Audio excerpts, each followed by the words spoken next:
Assalamualaikum warahmatullahi wabarakatuh. Welcome to my YouTube channel lagi teman-teman di kelasnya Bu Wenti Krisna. Teman-teman, kali ini Bu Wenti akan sharing terkait dengan skripsi, yaitu taraf signifikansi.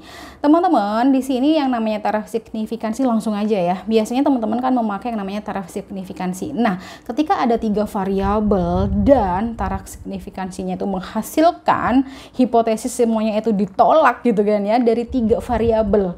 3 variabel X1, X2, X3 dengan menggunakan yang namanya taraf signifikansinya 0,5 terus ditolak semuanya. Apa yang harus dilakukan Bu Wenti? Nah, ini sekedar sharing dulu ya teman-teman. Begini, kalau Bu Wenti pernah dengar nih ya, dengar juga ada beberapa mahasiswa, bukan dengar juga, ada yang mengatakan Bu Wenti punya saya 3 variabel, saya ditolak semua. Akhirnya saya yang awalnya pakai taraf signifikansinya 0,5 saya naikkan jadi 10% Bu. Nah, ya dari 0,5 jadi 10% atau iya kan, dari 5% menjadi 10% Bu.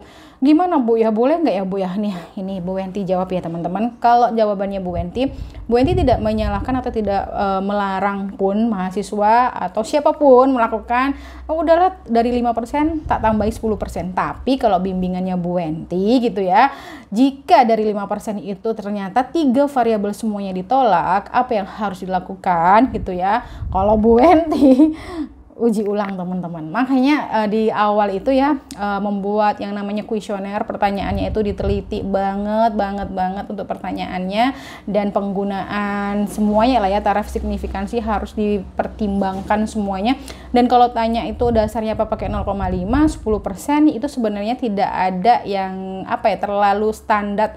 Oh harus 0,5 nih, kalau ini harus 0, ini kalau ini enggak juga teman-teman. Mau pakai 5%, 10% itu bebas ya teman-teman untuk memakainya. Biasanya sih bedanya cuman kalau sains itu lebih kecil gitu ya, 1%, 1% kalau taraf signifikansinya. Kalau umumnya sosial 5% sampai 10%. Ya kalau teman-teman mau pakai 1% ya juga nggak apa-apa ya untuk anak-anak sosial gitu kan.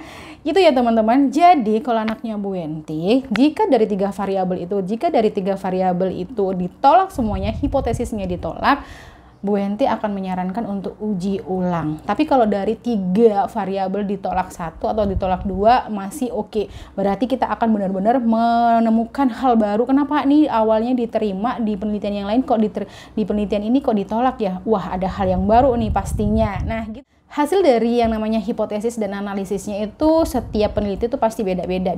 Bisa juga disebabkan oleh respondennya, yaitu terkait demografinya ya.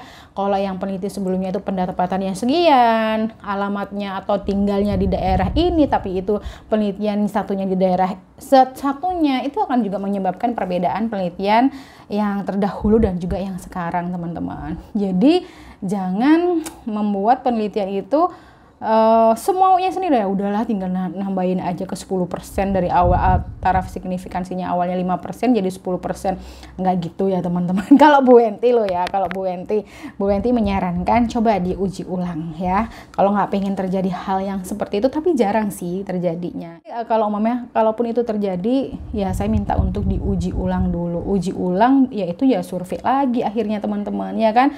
Ya Bu Wenti juga Bu Wenti pernah kok teman-teman itu ngulang dari yang habis sempro ternyata beda teknik yang Bu Wenti lakukan, ya udah dijalankan gitu ya.